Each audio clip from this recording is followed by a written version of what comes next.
Olá,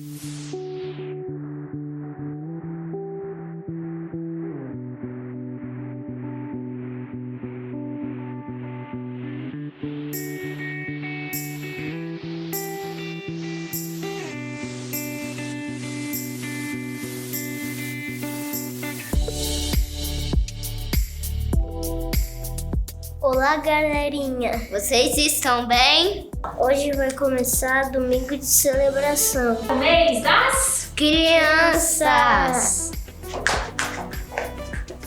Aproveite esse momento e se inscreva no nosso canal. Envie um link para os nossos amigos. Compartilhe o link.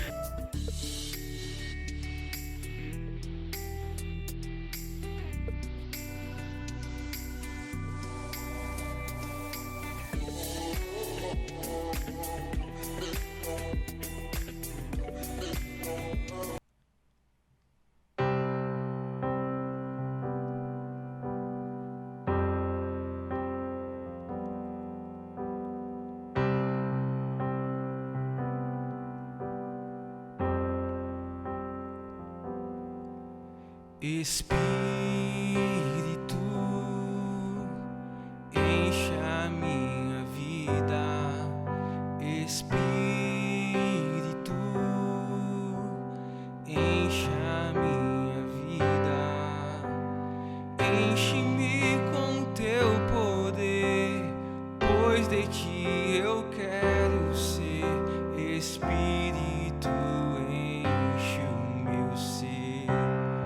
Espírito, enche minha vida. Espírito, enche a minha vida. Espírito,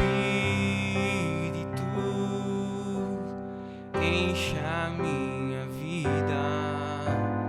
Enche-me com teu poder, pois de ti eu quero ser.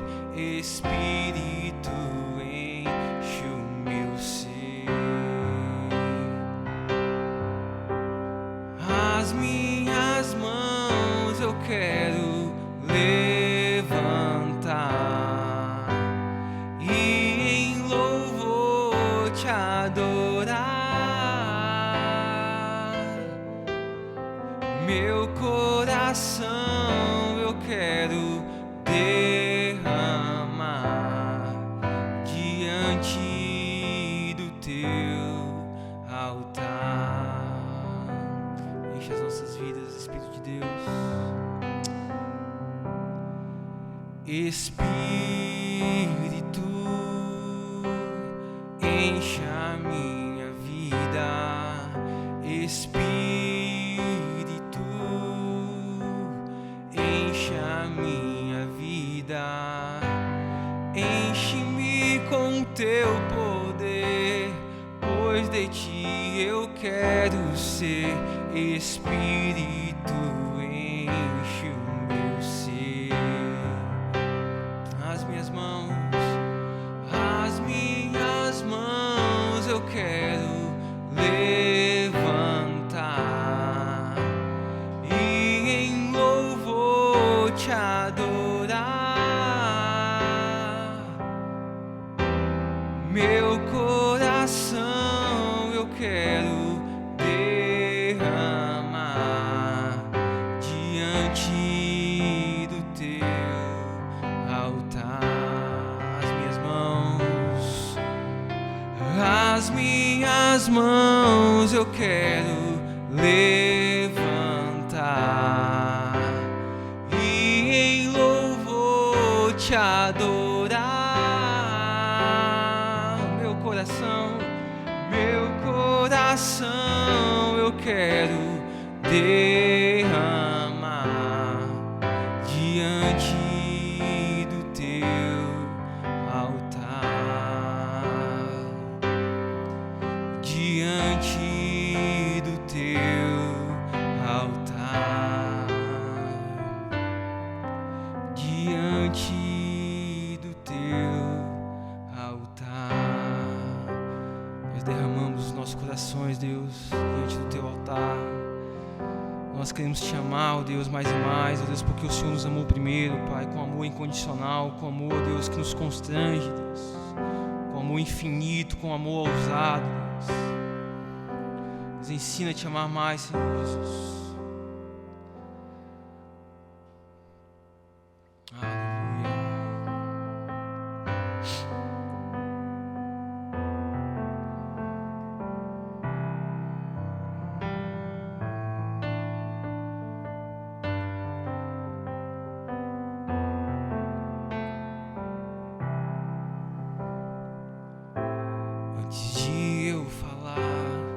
Tu cantavas sobre mim. Tu tens sido tão, tão bom pra mim. Antes de eu respirar, sopraste tua vida em mim. Tu tens sido tão, tão bom. Oh, impressionante, infinito e ousado amor de Deus. Oh, que deixa as 99 só pra me encontrar. Não posso comprá-lo, nem merecê-lo, mesmo assim se entregou. Oh, impressionante, infinito e ousado amor de Deus.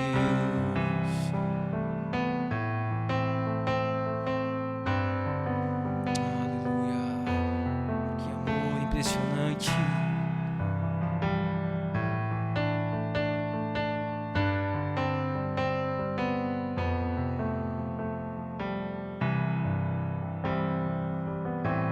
Inimigo eu fui, mas teu amor lutou por mim. Tu tens sido tão, tão bom pra mim.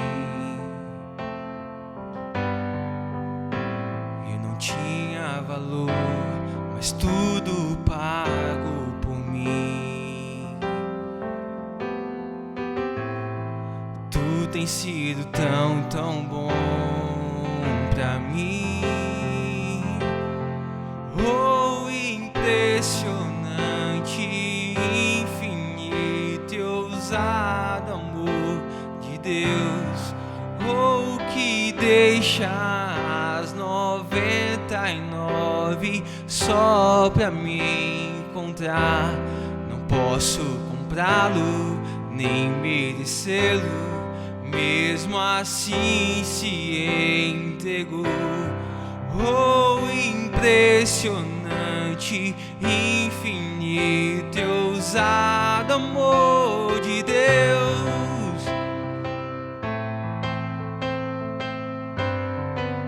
Aleluia, teu amor é ousado, Pai. Obrigado pelo teu amor. Nós somos gratos pelo teu amor, Senhor Jesus. Nós queremos, ó Deus, te amar mais e mais, Pai. Nós queremos, ó Deus, responder a este teu amor. Traz luz para as sombras, escala montanhas pra me encontrar. Derruba muralhas, destrói as mentiras pra me encontrar. Traz luz para as sombras, escala as montanhas pra me encontrar. Derruba muralhas, destrói as mentiras pra me encontrar. Traz luz para as sombras, escala as montanhas pra me encontrar. Derruba muralhas, destrói as mentiras pra me encontrar. Traz luz para as sombras, escala montanhas pra me encontrar. Derruba muralhas, destrói as mentiras pra me encontrar. Oh, impressionante, infinito e ousado amor de Deus. Oh, que deixa as 99 só pra me encontrar. Não posso comprá-lo, nem merecê-lo, mesmo assim se entregou. Oh, impressionante, infinito e ousado amor de Deus.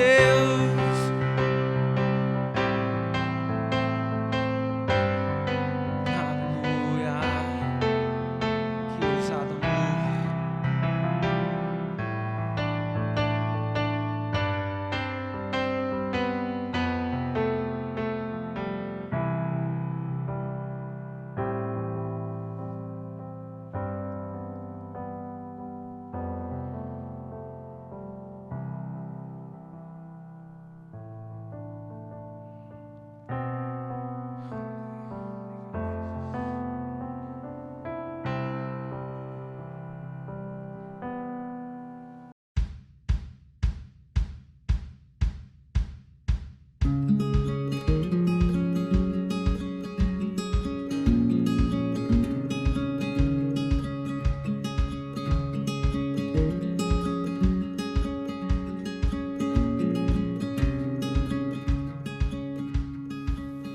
Graça e paz, meus irmãos. Nós aqui mais uma vez falando de dízimos e de ofertas. Quero que você abra sua Bíblia ou ligue seu aplicativo em 2 Coríntios, capítulo 9, versículo 7, que diz assim, que cada um dê a sua oferta conforme resolveu no seu coração, não com tristeza, nem por obrigação, pois Deus ama quem dá com alegria. É um versículo muito conhecido que fala sobre um sentimento que permeia a nossa oferta. E é sobre esse sentimento que eu quero falar. Aqui diz que Deus ama quem dá com alegria. Uai, Anderson, aí você pode se perguntar, como eu também me pergunto, e se eu estiver triste, então eu não posso ofertar? Claramente que essa não é a resposta. Deus está dizendo aqui que mesmo que nossas condições, mesmo que nossas situações sejam tanto quanto difíceis e o nosso coração esteja entristecido com alguma coisa, a nossa oferta tem que gerar em nós uma alegria. E é sobre esta alegria que a nossa oferta tem que estar baseada. Nós temos temos que ter um coração alegre em ofertar. Aqui diz, não faça com tristeza e nem por obrigação, faça com alegria.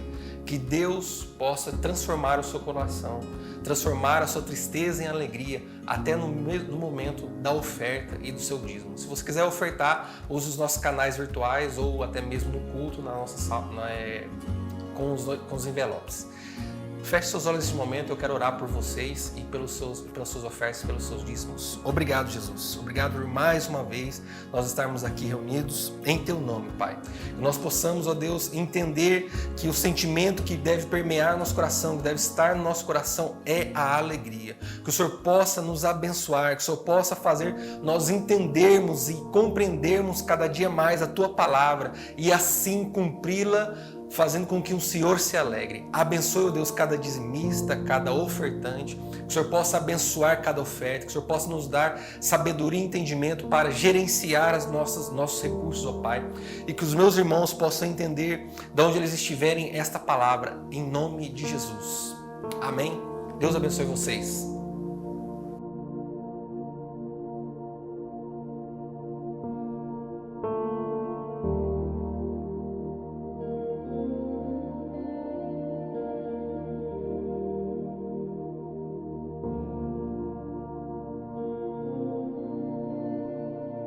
Graça e paz, povo de Deus, graça e paz, igreja do nosso Senhor Jesus Cristo, mais uma vez aqui para o nosso domingo de celebração online. Hoje nós vamos ministrar a palavra de Deus no segundo livro, aliás, dos Reis, no capítulo 6, eu vou ler alguns versículos aí a partir do 24, que diz assim: algum tempo depois, porém, Ben-Hadad, rei da Síria, reuniu todo o seu exército e cercou Samaria. Como resultado, houve grande fome na cidade. O cerco durou tanto tempo que uma cabeça de jumento era vendida por 960 gramas de prata. Eu vou ler só até aí para a gente ganhar tempo. E à medida que eu for pregando, a gente vai ler outras partes do capítulo 6 e também do capítulo 7 desse mesmo livro. Vamos orar. Santo Deus, eu te louvo, Pai, eu te agradeço, meu Deus, por mais uma oportunidade, meu Deus, de ser ministrado e de ministrar a Tua palavra, Senhor, de ser edificado e de transmitir a Tua palavra para a edificação daqueles que vão conectar essa ferramenta, a esse canal, meu Deus, e buscar a Tua palavra. Para todos aqueles que estão agora reunidos em casa, participando desse culto ao Senhor, Deus, nos abençoa com a Tua presença, com o entendimento da Tua palavra, Senhor Deus. Que seja hoje, meu Deus, um dia de salvação, Senhor. Que onde esta mensagem estiver chegando, que ela toque o coração de quem estiver ouvindo para a glória do Teu nome e que você aí na sua casa possa dizer amém. Eu quero falar sobre crise hoje, né? E aqui tem uma crise que foi instalada em Samaria. E a palavra crise, ela, nos dias atuais, ela tem sido bastante utilizada, porque de fato a gente percebe, a gente vê uma crise sendo instalada no mundo, na sociedade, no nosso país, na nossa cidade, nos casamentos, nas famílias, na vida em geral. A gente vê a crise no Congresso, a gente vê a crise no Senado, a gente vê a crise na justiça, a crise no governo, a crise econômica, a crise financeira, a crise no casamento, a crise na economia do país. A gente vê crise para todos os lados e a cidade de Samaria estava vivendo um terrível momento de crise. Ben-Hadad, que era o rei da Síria, ele está novamente atacando Israel, Samaria, que era Israel, de fato, o reino do norte ali, e ele está usando agora uma tática de cerco. Ao invés de ir para um confronto direto, ele pega todo o seu exército e coloca em volta da cidade de Samaria, que era protegida por muros altos. Mas aí o inimigo, ele fica ao redor da cidade e o povo estava cercado, ninguém entrava, ninguém saía, ninguém poderia trabalhar, ninguém poderia plantar, nem colher. Interessante é que a cidade, ela era protegida pelos muros, mas as plantações, né, o sustento, a criação das ovelhas, do gado, acontecia do lado de fora. E o que está acontecendo agora é um tempo de isolamento. As pessoas estão impedidas de saírem para trabalhar. As pessoas agora as suas rotinas foram interrompidas. Qualquer semelhança aqui com aquilo que nós estamos vivendo não é uma mera coincidência, né? A gente tem falado muito de isolamento social. Muitas pessoas ficaram e ainda estão isoladas, ainda tem locais do país onde as pessoas estão com medo de sair por conta dessa situação aí da pandemia, né, de tudo que aconteceu. Então, o povo de Samaria estava vivendo um período de isolamento. Havia um perigo lá fora. Além dos muros da cidade, o perigo, ele estava espreitando a vida dos moradores de Samaria, né? Quando o cerco acontecia naquele tempo, as pessoas que moravam nas cidades, elas eram obrigadas a ficarem trancadas dentro de suas casas. Elas eram obrigadas a ficarem do lado de dentro dos muros. Então, toda a vida social daquela cidade agora estava comprometida, tal qual também foi comprometida a vida social nos tempos que nós estamos vivendo. Agora, imagine o psicológico daquelas pessoas, presas, trancadas em casa, sem poder sair para trabalhar, sem poder viver a normalidade da vida. Por quê? Porque o inimigo chegou e cercou a cidade. E isso vai gerar uma crise. Se você parar para pensar, se você analisar esse texto, você vai perceber que existe aí uma relação muito grande com aquilo que nós estamos vivendo. Então eles ficaram isolados, nós também temos ficado isolados nos tempos que nós estamos vivendo. Aquele tempo de isolamento trouxe uma séria consequência para a vida daquelas pessoas, e o tempo de isolamento também que nós estamos vivendo trouxe consequências para as nossas vidas. Qual foi o resultado do isolamento do povo de Samaria por conta do cerco, por conta do isolamento que eles tiveram, que eles foram obrigados a viver? No versículo 25 diz assim: como resultado de quê? Resultado do cerco, resultado do isolamento. Como resultado, houve grande fome na cidade. O cerco durou tanto tempo que uma cabeça de jumento era vendida por 960 gramas de prata e 1/3 de litro de esterco de pombo por 60 gramas de prata. Isso aqui dá-se o nome de inflação. Houve uma carestia, os preços foram elevados. Por quê? Porque não tinha oferta, tinha muita procura, mas tinha pouca oferta. A lei da oferta e da procura. As pessoas não estavam saindo para trabalhar, a produção diminuiu. Obviamente, o que eles tinham de estoque dentro da cidade foi sendo consumido e chegou uma hora que os preços tiveram que subir. Isso aqui é economia, isso é lógico. Quando não se trabalha, quando não se produz, a tendência é que as coisas venham a subir de preço. E aqui é onde começa a crise de Samaria. Igual a gente tem vivido nesses dias. Então, o resultado do isolamento foi uma crise que foi instalada. Samaria viveu um momento de hiperinflação, né? Os preços das mercadorias dispararam e as pessoas estavam pagando além até do que elas podiam. Aliás, quem podia pagar, né? Era uma verdadeira fortuna você pagar quase um quilo de prata por uma cabeça de jumento. As pessoas estavam comendo cabeças de animais, e pior, essa crise ela vai se agravar a tal ponto que vai existir canibalismo. As pessoas elas passarão a comer umas às outras naquele momento de crise. Querido, a gente tem que entender uma coisa: nos momentos de crise, a nossa ajuda ela está no Senhor. Somente o Senhor é quem pode nos tirar dos períodos de crise que nós vivemos, no momento onde a gente está passando pelo sufoco financeiro, pela crise existencial, pela crise no casamento, pela crise financeira. Só o Senhor pode nos livrar, só o Senhor pode nos socorrer. No versículo 26 e 27 tem algo muito interessante, quando diz assim: um dia, quando o rei de Israel caminhava pelos muros da cidade, uma mulher gritou para ele: "Ó, meu senhor, o rei, por favor, ajude-me." Ele respondeu: "Se o Senhor não ajudar, o que poderei fazer? Não tenho alimento na eira, nem vinho na prensa de uvas." A mulher, no seu desespero, ela vê o rei e ela clama por socorro. E como resposta, o rei disse: "Olha, eu não posso fazer nada por você. Se o Senhor não te ajudar, nem tampouco eu poderei fazer isso. Não tem alimento na eira e nem tem vinho na prensa de uva." E o vinho ali representava ali a fonte de alegria. Ele disse: "Olha, acabou a alegria, acabou o alimento, não tem vinho para se alegrar.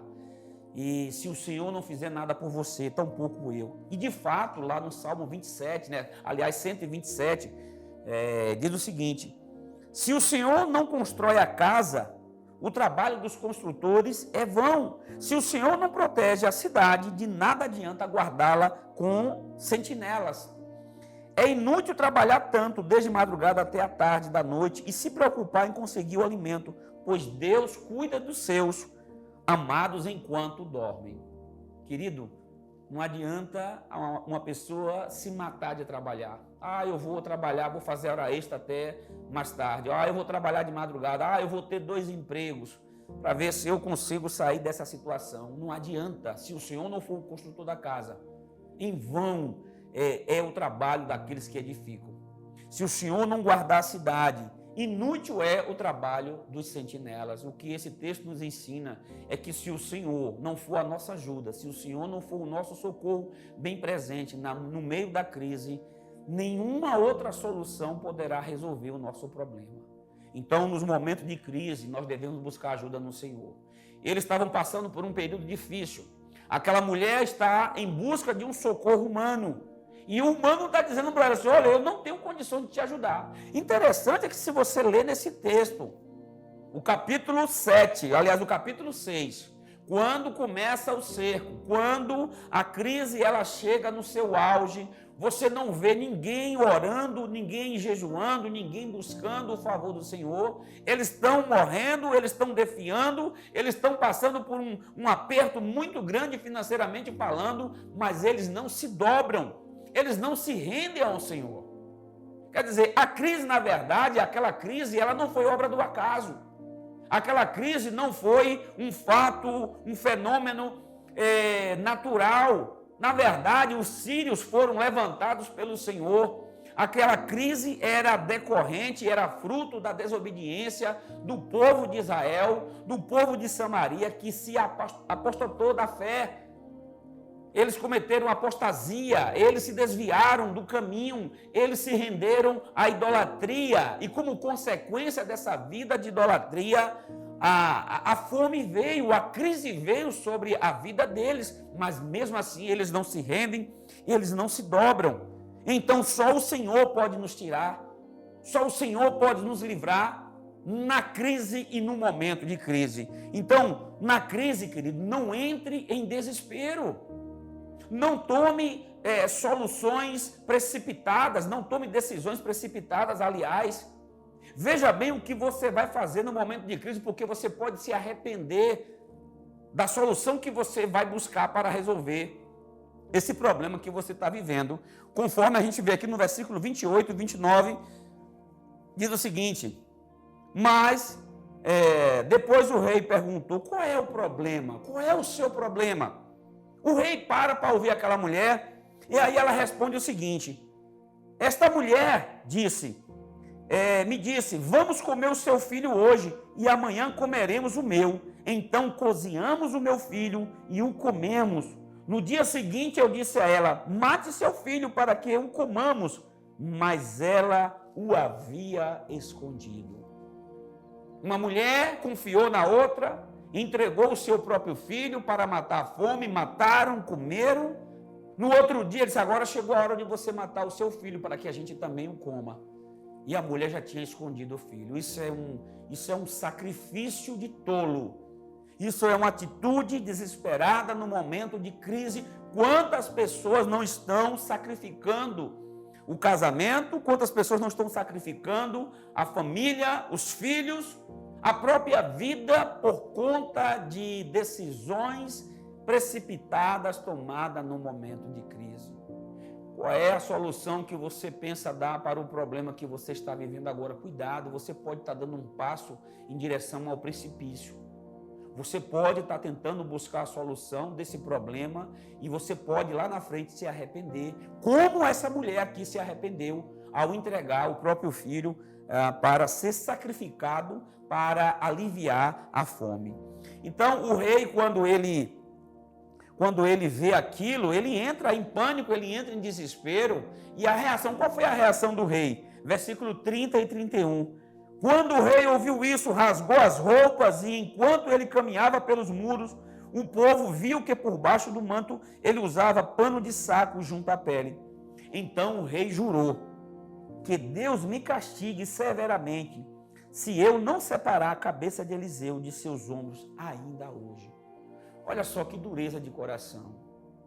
O rei agora, ele está procurando um culpado para aquele momento, para aquela crise. E o culpado, no entendimento dele, o culpado era o profeta, o culpado era o representante de Deus. O culpado é o profeta que não buscou a Deus, que não orou, que não trouxe ali uma solução. Mas ele estava sendo incapaz de reconhecer os seus próprios erros, de dizer, não, essa crise é por conta dos meus pecados, é porque nós nos afastamos do Senhor, é porque nós abandonamos o Senhor, é por isso que a crise foi instalada. mas a sua cegueira impedia ele de ver os erros que ele havia cometido juntamente com o seu povo. Então, querido, o que faltava, o rei, na verdade, o que lhe faltava era conhecimento da palavra. Se ele tivesse lembrando do que estava escrito na palavra de Deus, ele certamente ia se lembrar que Deus já havia falado lá atrás, lá em Deuteronômio capítulo 28, versículo 53, Deus já havia advertido o povo que se eles se afastassem da palavra, coisas terríveis viriam sobre a vida deles, do povo de Israel. E lá está escrito o seguinte: o cerco e a grande aflição que o ataque inimigo causará será tão terríveis que vocês comerão a carne de seus próprios filhos e filhas, que o Senhor, seu Deus, lhes deu. E isso já havia sido escrito há muito tempo atrás. Mas aqui parece que o rei, ele ignora essa informação. Parece que o rei desconhece a palavra do Senhor, porque o Senhor já tinha advertido: se vocês me abandonarem, se vocês me desobedecerem, eu mandarei o inimigo cercar vocês. E o cerco vai ser tão grande, e a aflição tamanha, que isso vai fazer com que vocês comam os seus próprios filhos. E de fato agora chegou o tempo de se cumprir a palavra que estava escrita. Então, querido, a falta de conhecimento, ela também faz com que a gente não tenha arrependimento, com que a gente não reconheça os nossos erros. Se volte para a palavra de Deus, porque certamente ela vai te ajudar a compreender e te ajudar a passar o momento de crise. Conselhos importantes no meio da crise. E aqui eu quero que você preste bastante atenção, porque isso aqui pode fazer toda a diferença na sua vida. No meio da crise e talvez você esteja passando, porque, como eu disse no início da mensagem, nós estamos vivendo um período de crise. No meio da crise, o primeiro conselho que eu quero dar a você é: ouça a palavra de Deus. Conforme está escrito no capítulo 7, versículo 1, quando o profeta chega, o profeta Eliseu, aí Eliseu diz o seguinte, capítulo 7, versículo 1. Eliseu respondeu: ouçam esta mensagem do Senhor. Assim diz o Senhor: amanhã, a esta hora, na porta de Samaria, 6 litros de farinha fina custarão apenas 12 gramas de prata, e 12 litros de cevada também custarão apenas 12 gramas de prata. Olha só, primeiro o profeta disse: ouçam o quê? A voz do rei? Ouçam a voz do homem? Não, ouçam esta mensagem do Senhor. No tempo de crise, não se aparte da palavra de Deus, porque é ouvindo a mensagem do Senhor que o nosso coração se enche de fé. Querido, deixa eu falar para você aqui. Ouça Deus o tempo todo. Se disponha a ouvir, abra os seus ouvidos para ouvir a mensagem do Senhor. Nós nunca tivemos um tempo na história da humanidade onde se foi tão pregada a palavra de Deus. São milhares e milhares e milhares de canais no YouTube, são milhares e milhares de podcasts, são milhares e milhares de blogs, de textos que são enviados diariamente com a palavra de Deus. Palavra de ânimo, palavra de incentivo, palavra de encorajamento, palavra de fé, palavra de ajuda do Senhor. Então Deus está usando o profeta para dizer: ouçam a minha mensagem, se encham da minha palavra, busquem a minha palavra, obedeçam a minha palavra. No momento de crise, não se aparte da palavra do Senhor. Primeiro, ele chama a atenção das pessoas para a mensagem de Deus. Na crise, o que a gente mais deveria fazer é ouvir a voz de Deus através da sua palavra, pois a fé vem justamente pelo ouvir. E ouvir o quê? Ouvir a palavra de Deus. Então, o primeiro conselho que eu te dou na crise: não se aparte da palavra. Busque ouvir mais e mais a palavra de Deus. Segundo, creia que amanhã tudo pode mudar.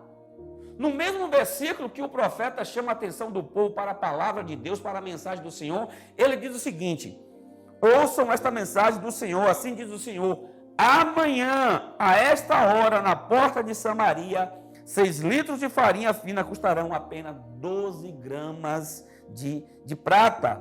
E 12 litros de cevada também custarão apenas 12 gramas de prata. Ele está dizendo, olha, vocês viveram até hoje esse problema, mas amanhã vai mudar essa situação. O que é que eu aprendo com esse texto? É que o amanhã de Deus eu devo viver, a minha esperança deve estar no amanhã de Deus. Eu sei que amanhã Deus pode mudar tudo. Eu sei que Deus amanhã pode transformar o caos na ordem completa. Eu sei que amanhã Deus pode mudar a crise do casamento. Eu sei que amanhã Deus pode mudar a crise financeira. Eu sei que amanhã Deus pode mudar a crise do país. Eu sei que amanhã Deus pode fazer tudo o que Ele quiser, porque o amanhã pertence a Deus e Ele tem uma promessa para o amanhã. Quando eu falo amanhã, eu não digo literalmente o dia de amanhã, mas o amanhã é o tempo de Deus. É o tempo onde Ele vai agir em nosso favor. Então, querido, creia que amanhã Deus pode fazer tudo diferente e tirar você dessa situação, dessa crise que você está vivendo. Agora, o terceiro conselho no meio da crise é: não seja incrédulo. No versículo 2 do mesmo capítulo, diz o seguinte: o oficial que auxiliava o rei disse ao homem de Deus: ainda que o Senhor abrisse as janelas do céu, isso não poderia acontecer. Eliseu, porém, respondeu: você verá com os próprios olhos, mas não comerá coisa alguma. A incredulidade tomou conta do oficial do rei. E ele disse: ainda que o Senhor, ainda que o Senhor abrisse as janelas do céu, essa crise não poderia acabar amanhã. E aí o profeta diz: você vai ver com seus próprios olhos, mas a tua boca não vai provar, você não vai se deliciar, você não vai provar do milagre do Senhor. Não deixe a incredulidade tomar conta do seu coração, querido. Creia que Deus ainda continua sendo Deus, que Ele continua sendo bom e que Ele ainda continua fazendo milagre. E como consequência da sua incredulidade, lá no versículo 19 e 20 diz o seguinte, versículo 19 e 20 fala assim: o oficial do rei havia respondido: ainda que o Senhor abrisse a janela do céu, isso não poderia acontecer. E o homem de Deus tinha dito: você verá com os próprios olhos, mas não comerá coisa alguma. E assim aconteceu, pois ele foi pisoteado pelo povo à porta da cidade e morreu. A sua incredulidade fez com que ele não provasse do milagre do Senhor. A sua incredulidade fez com que ele morresse. Tem muita gente morrendo espiritualmente por causa da incredulidade, por causa do endurecimento do coração. Não deixe o seu coração endurecer. Você está vivendo um problema de crise, você está passando por um problema, busque a Deus. Busque a palavra do Senhor. Busque a presença do Senhor. Busque obedecer ao Senhor. Não se aparte da sua palavra, ouça a voz dele, creia que amanhã tudo pode mudar e não se torne um incrédulo. Eu quero orar por você. Santo Deus, eu te agradeço por esse tempo, pela tua palavra que foi ministrada, Senhor, para esse momento oportuno, esse momento de crise que nós estamos vivendo. Essa palavra vem como um bálsamo, essa palavra vem como um refrigério, essa palavra vem como fonte de esperança, essa palavra vem como um alívio para as nossas almas, Senhor Deus. Que este homem, que esta mulher, que esta pessoa que ouviu, ela se agarre à tua palavra, ela se aposse de tudo que foi ministrado, meu Deus, e que ela crê que amanhã o Senhor pode fazer tudo diferente. Que Deus abençoe a sua vida. Que Deus guarde o seu coração, firme a sua fé nele e que você não se desvie do caminho do Senhor e que você viva aquilo que o povo de Samaria viveu, porque o amor dele foi incondicional e fez com que ele derramasse, abrisse as comportas do céu e abençoasse aquele povo, mesmo quando aquele povo não buscou, não se rendeu, mas a sua graça e misericórdia alcançou aquele povo. Que Deus abençoe, graça e paz e até o próximo culto.